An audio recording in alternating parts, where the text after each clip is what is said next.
एक मुल्क जो पब्लिकली पीस की बातें करता है लेकिन प्राइवेटली दुनिया की सबसे बड़ी नेवी खड़ी कर चुका है।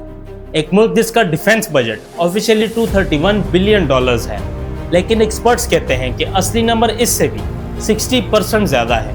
और एक मुल्क जिसने अपनी ही ऑफिशियल डेडलाइन रखी है 2027, जिसके बाद वो किसी भी वक्त जंग शुरू कर सकता है। तो फिर ये मुल्क न्यूज़ में क्यों नहीं है? दुनिया क्यों चुप है? और सबसे बड़ा सवाल, क्या हम इसके लिए तैयार हैं? हम बात कर रहे हैं चाइना की। ये कोई स्पेकुलेशन या कॉन्स्पिरेसी थ्योरी नहीं है। दिसंबर 2025 में अमेरिका के डिपार्टमेंट ऑफ डिफेंस की एनुअल रिपोर्ट ने चाइना की मिलिट्री मॉडर्नाइजेशन पर तफसीली रोशनी डाली। रिपोर्ट्स के मुताबिक चाइना अपनी आर्म्ड फोर्सेस को इस काबिल बनाना चाहता है कि वो ताइवान के हवाले से अपने स्ट्रेटेजिक ऑब्जेक्टिव हासिल कर सके। कई एनालिस्ट इसी वजह से 2027 को एक बहुत अहम साल समझते हैं। और ये कोई दूर का मुस्तकबिल नहीं है, यह वक्त बहुत तेजी से करीब आ रहा है। लेकिन सवाल यह है कि चाइना ये सब कर कैसे रहा है?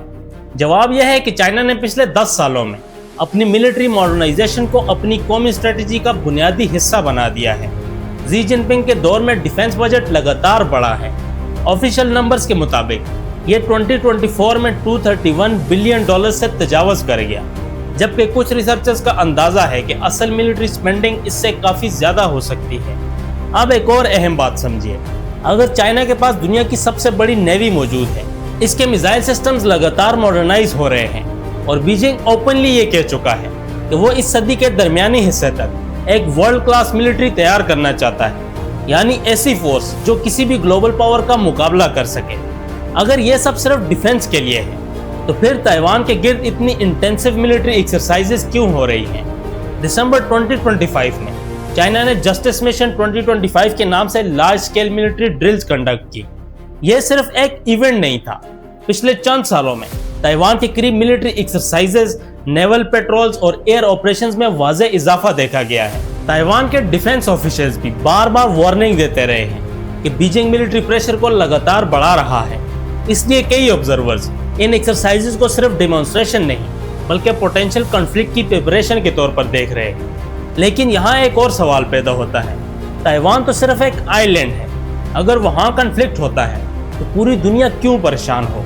क्योंकि ताइवान सिर्फ ताइवान नहीं, दुनिया के एडवांस सेमीकंडक्टर का बहुत बड़ा हिस्सा ताइवान में तैयार होता है। स्मार्टफोन से लेकर एआई सिस्टम्स और मिलिट्री इक्विपमेंट तक मॉडर्न टेक्नोलॉजी का बहुत कुछ ताइवान की सप्लाई चेन पर डिपेंड करता है। इसके साथ साइबर वॉरफेयर भी अब एक नया बैटलफील्ड बन चुका है। अमेरिकन ऑफिशियल्स ने चाइनीज लिंक साइबर कैंपेन के हवाले से कंसर्न जाहिर किए हैं और वार्निंग दी है कि फ्यूचर कॉन्फ्लिक्ट की सूरत में साइबर अटैक मिलिट्री और सिविलियन इंफ्रास्ट्रक्चर को टारगेट कर सकते हैं। और अगर ताइवान क्राइसिस कभी फुल स्केल मिलिट्री कॉन्फ्लिक्ट में बदलता है तो सवाल सिर्फ चाइना और ताइवान का नहीं रहेगा। अमेरिका, जापान और रीजन के दूसरे एलाइज भी इसमें इन्वॉल्व हो सकते हैं। इसलिए कई एक्सपर्ट्स इसे 21st सेंचुरी के सबसे डेंजरस जियोपॉलिटिकल फ्लैश पॉइंट में शुमार करते हैं। और फिर तस्वीर और भी बड़ी हो जाती है। आज चाइना, रशिया, ईरान और नॉर्थ कोरिया के दरमियान स्ट्रेटेजिक कॉर्पोरेशन पहले से ज्यादा नजर आ रहा है। दूसरी तरफ अमेरिका, यूरोप, जापान और ऑस्ट्रेलिया सिक्योरिटी पार्टनरशिप को मजबूत बना रहे हैं। यह जरूरी नहीं है कि तमाम मुल्क एक ही अलायंस का हिस्सा हो, लेकिन ग्लोबल पॉलिटिक्स में ग्रुपिंग और अलाइनमेंट का ट्रेंड वाज़े तौर पर नजर आता है। अब आप सोच रहे होंगे कि यूरोप क्या कर रहा है। यूक्रेन वार के बाद यूरोपियन गवर्नमेंट ने डिफेंस स्पेंडिंग्स में नुमाया इजाफा किया है।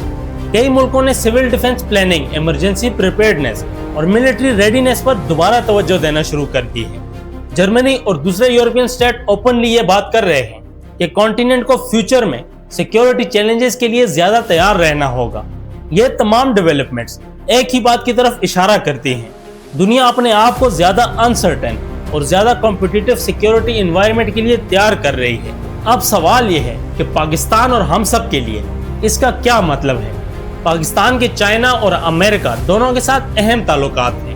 अगर इंडो पैसिफिक में कभी कोई बड़ा कॉन्फ्लिक्ट होता है तो उसके इकोनॉमिक और डिप्लोमेटिक असरात दुनिया के हर रीजन तक पहुंच सकते हैं। Trade routes, energy markets, technology supply chains और फाइनेंशियल सिस्टम सब मुतासर हो सकते हैं। हिस्ट्री हमें बताती है कि जब बड़ी पावर्स के दरमियान मुकाबला बढ़ता है तो उसके असरात सिर्फ उन्हीं मुल्कों तक महदूद नहीं रहते। छोटे और दरमियाने मुल्क भी उसके नताइज महसूस करते हैं। तो आखिर में बात सिर्फ चाइना के मिलिट्री बिल्डअप की नहीं, बात उन तमाम सिग्नल्स की है जो आज दुनिया के मुख्तलिफ हिस्सों से सामने आ रहे हैं। चाइना की मिलिट्री मॉडर्नाइजेशन, ताइवान स्ट्रेट की टेंशन, यूरोप की डिफेंस प्रिपरेशन, यूक्रेन वार और इंडो पैसिफिक में बढ़ता हुआ स्ट्रेटेजिक कंपटीशन, ये तमाम चीजें मिलकर एक ऐसी तस्वीर पेश करती हैं जो हमें बताती है कि ग्लोबल पॉलिटिक्स एक नए दौर में दाखिल हो चुकी है।